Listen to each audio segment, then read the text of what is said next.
So, as you might be able to tell, right now I'm not in my shop. I'm around the bay at my parents' house, and this is my father's shed. So I figured, seeing I'm here, take on a little bit of a look around of father's shed. He doesn't really have it set up much as a workshop, more of a handy space, handyman space. But there's a few things here that might be of interest to you, and is of interest to me because eventually I'd like to have this kind of shed about this size in my backyard. I'd like to have the workshop out of my basement and into the backyard, into the shed like this. I actually like this design more than most others, so let's have a little look around. This is the front door coming into the shed. I have it closed right now because it's a little bit windy out. So over here, Father's got a bunch of nails, screws and stuff all divided down and organized and categorized so you can keep easy track of it. But the important and interesting thing is up here. There's a couple of old buck saws. I'm not sure where Father got them or how old they are. I think they might be my grandfather Ford's, but they're definitely older than I am.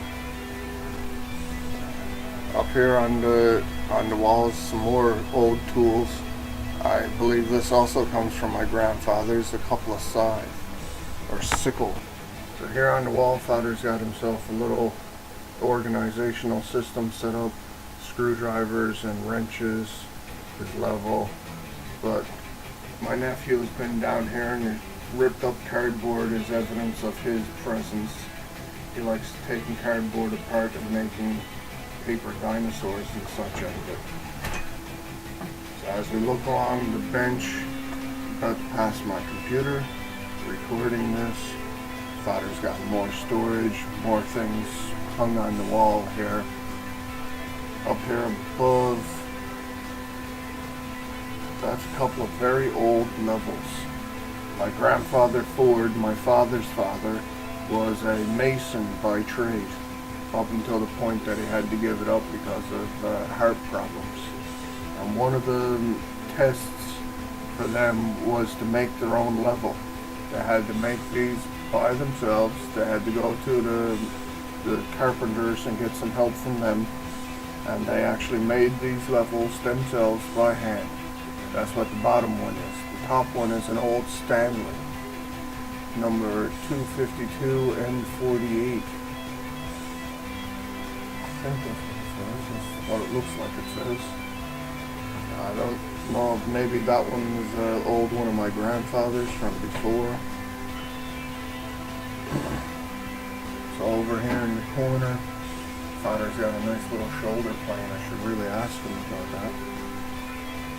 Should ask him where he's got it at least. I'm looking for one like that. Oh, it's a number 78, made in the USA.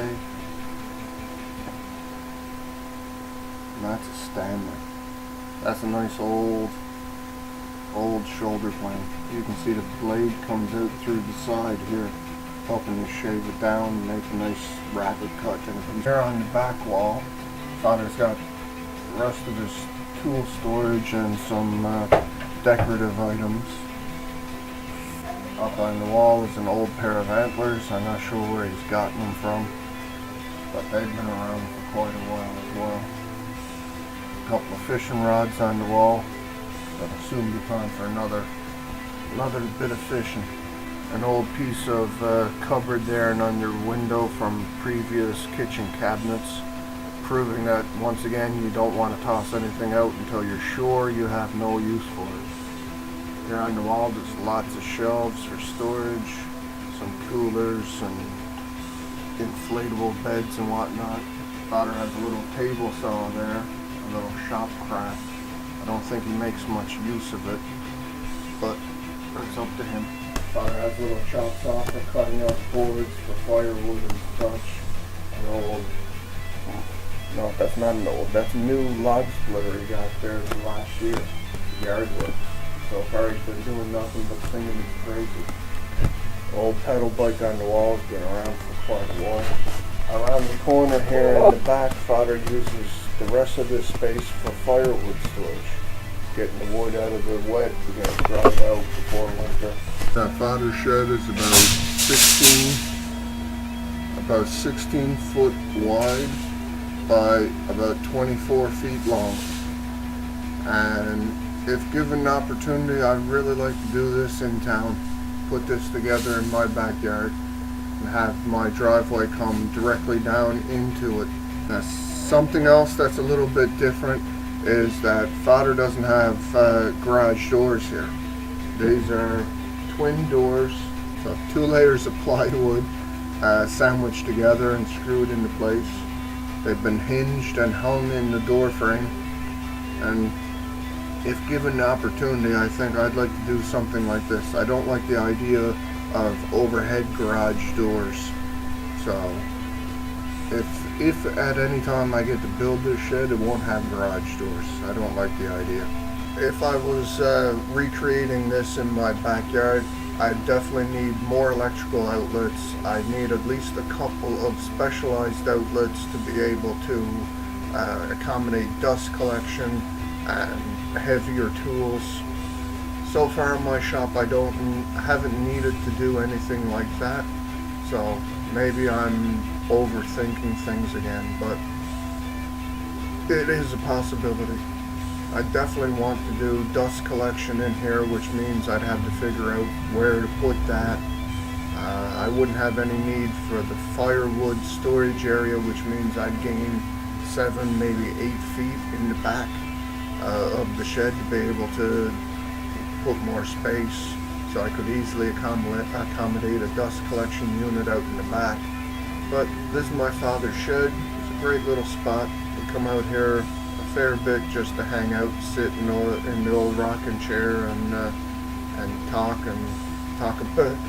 about the fish that got away kind of thing, and the fishing trips to come. So hope you enjoyed this little tour and the little wish list, wish fulfillment, or wishful thinking on my part. And I'll see you next time I'm down in the shop.